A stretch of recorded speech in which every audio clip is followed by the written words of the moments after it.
हाँ, बोलिए बोलिए। तो ये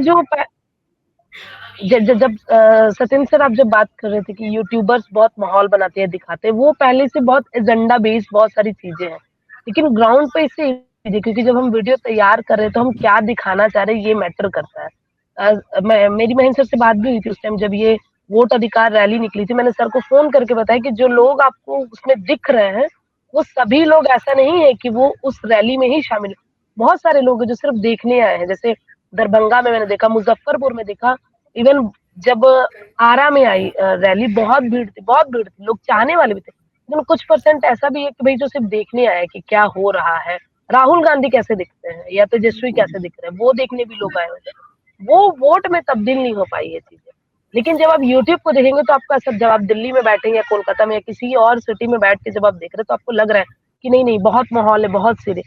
लेकिन ग्राउंड पे इससे एकदम इतर चीज है। जैसे अभी किसी ने बताया, मनोज सर ही शायद बता रहे थे कि बिजली नहीं पहुंची जिस गांव में, लेकिन इलेक्शन से पहले उसकी एक बार बिजली का पोल गिरा दिया गया, लेकिन लोगों को आश्वासन दिया गया है कि बिजली पहुंच जाएगी। मैंने बहुत सारे लोगों से जब मैं गांव घूमी पूछा कि 120 यूनिट बिजली फ्री देने की बात की थे, लेकिन लाइट तो नहीं आती है। तो लोगों की असहमति नहीं है बहुत ज्यादा इस बात पे कि कोई बात नहीं, लोग इसी में खुश है कि मतलब 120 यूनिट फ्री मिलने वाला। उनको इतर ये नहीं दिख रहा कि उनके बिजली 6 घंटे 7 घंटे कट जा रही है। उनके लिए खुशी है कि उनके यहाँ बिजली आई, 120 यूनिट बिजली आई। ये एक ऑब्जर्वेशन था। दूसरा, महिलाओं पे बातचीत तो थी, मतलब वो पूरे सेंट्रिक थी। इसमें एक एक सबसे बड़ी बात है कि पिछली बार जो जदयू थी वो 45 पे थी, अभी वो अप्रॉक्स 80 में पहुंच गई है। सबसे बड़ा चेंज बीजेपी को, बड़ी पार्टी उभर के आई है, 90 सीटें आ रही तो कोई बड़ी बात नहीं है। उसने पिछली बार 74 जीती थी, अभी 16 सीटें उसके हिसाब से एक्स्ट्रा है। लेकिन जदयू की सीटें देखने लायक है, अप्रोक्सीमेटली पूरी मतलब डबल पे आ गई है। 80 पे आने का मतलब ये है कि उसने बहुत लोगों के बीच में एक बड़ा नीतीश कुमार की छवि जो उभर के आई थी। पिछली बार बीजेपी ने बहुत कोशिश की थी कि चिराग पासवान को अलग करके इसको गिराया जाए, और ये मंशा बीजेपी की इस बार पूरी नहीं, इस बार भी कोशिश हुई है लेकिन वो पूरी नहीं हो पाई है। के वोटर्स को रोकना है, वोट नहीं देना है।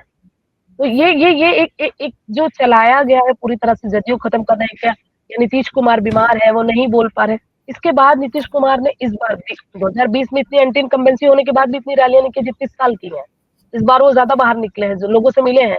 वो जिस दिन साइक्लोन आया है, ये पूरी एक सोशल मीडिया पे बहस चल गई है कि बाकी नेता घर पे है, नीतीश कुमार 75 की उम्र में भी बाई रोड जा रहे हैं लोगों से, वो सिंपैथी थी। बाकी हमने जब घर के लोगों से, मतलब मैंने बहुत सारी महिलाओं से स्पेशली बातचीत की और across the caste and class बातचीत की है। ऐसा नहीं है कि हमने किसी एक पर चले गए। जैसे अभी थोड़ी देर पहले सिद्धार्थ सर भी बता रहे थे, वो जो भरोसा है लोगों के बीच में, वो मतलब ये जो जंगल राज का इन लोगों ने अपना एक एजेंडा जो भी बताया था, उसको लोगों के यहाँ पर फिट किया है। आप अगर आप किसी मुस्लिम या किसी यादव को छोड़ दें, रेस्ट आप किसी से भी इस बारे में बात करेंगे तो लोगों के दिमाग में फिट हो चुका कि जंगल राज आने वाला है।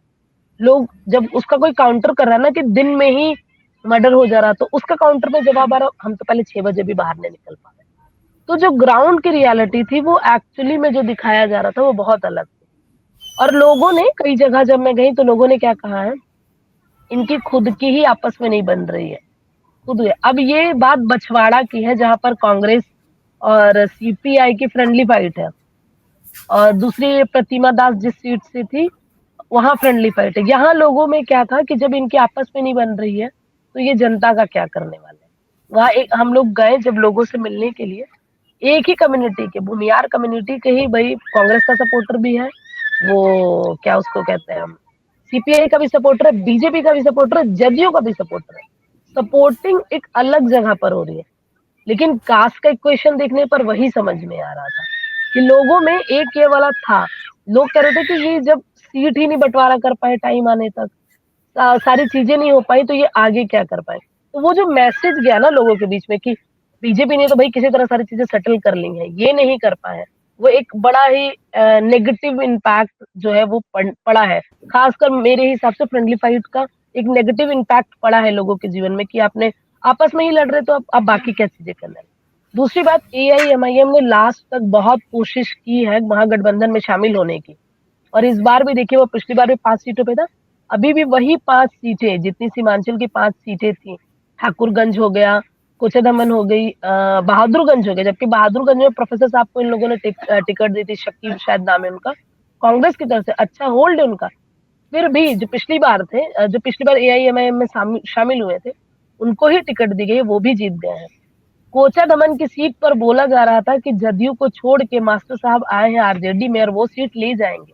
जब मैं बहुत पहले गई थी, मतलब दिवाली से पहले ही सीमांचल में गई थी और अच्छे लोगों से बातचीत, लोगों ने कहा कि नहीं नहीं इस बार एआईएम का कुछ नहीं होना, लेकिन उसके दिवाली के तुरंत बाद रैली, एक बारी पहले की दिवाली के तुरंत बाद जब ओवैसी जाते हैं, तो वो एक मिरेकल सा काम हो गया है कि भाई वो जाकर इस बात को रखते हैं लोगों के बीच में कि मैंने महागठबंधन में आने की कोशिश की है, मुझे उसमें एंट्री नहीं मिली और मुसलमानों को हम इन्होंने मान लिया है कि वो उनके फिक्स वोटर है, वो देंगे।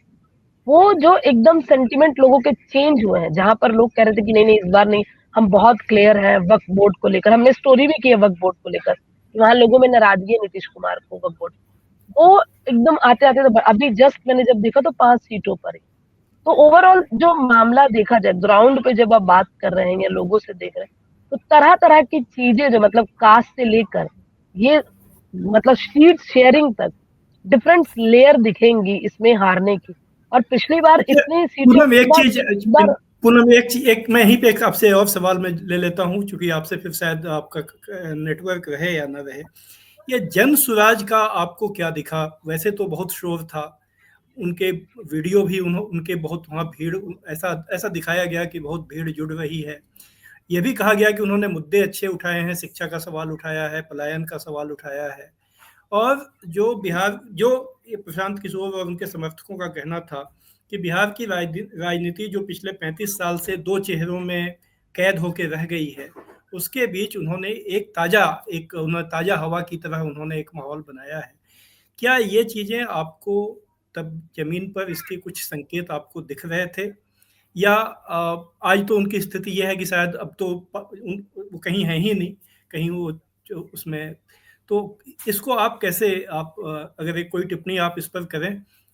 जी जी सर, मैं देखिए आप ही की बात पर फिर आ गए कि यूट्यूब से माहौल बनाया जाता है। तो जो जो जन स्वराज की पूरी टीम है, ना तो वो बिहार से है, ना बिहार के लोग उसमें शामिल, ये टीम बैठी है बड़ी यूनिवर्सिटी से आके, जिसको ना तो भाई बिहार की ज्योग्राफी पता है, ना उसकी सोशल स्टेटस पता है। तो ये पूरा माहौल, आप मीडिया से माहौल बनाते जी, आपके पास यूट्यूब है, आप फेसबुक है, कुछ भी बनाइए उससे, लेकिन ग्राउंड में ना मैं उंगलियों में गिनाऊंगी जहां मैं गई हूँ मुझे कितने लोग मिले। एक बंदा मुझे मुजफ्फरनगर से आते वक्त मिला और वो अपर कास्ट ब्राह्मण बिजनेसमैन था, जिसने कहा कि हम जन स्वराज को देना चाहते हैं। फिर मुझे बक्सर में 2-3 लड़के मिले, जिन्होंने कहा कि हम ट्राई करेंगे इस बार उसको वोट करने की, क्योंकि उसके पास कुछ नया आया है। फिर मेरे एक जानने वाले राइटर है बॉलीवुड में जो बिहार के हैं, उन्होंने मुझे कहा कि नहीं, मेरे घर वाले वजह बीजेपी का सपोर्ट कर, लेकिन मैं जन स्वराज को वोट करूंगा। बाकी मुझे कहीं भी ऐसा दिखा नहीं है कि लोग जन स्वराज को लेकर कुछ बात कर रहे हैं। दूसरी सबसे बड़ी बात जो है ना, आज भी बिहार में जब हो सकता है कि मैं गलत भी हूँ, बाकी लोगों के लिए सबसे पहला जो सवाल है रोजगार नहीं है, पहला सवाल सेफ्टी है। उनको लगता है कि नीतीश है तो हम सेफ है। ये आप जब महिलाओं से बातचीत करेंगे, अपार्ट फ्रॉम 10,000 अगर आप छोड़ दें, तो लोगों के लिए पहली प्रायोरिटी ही सेफ्टी है।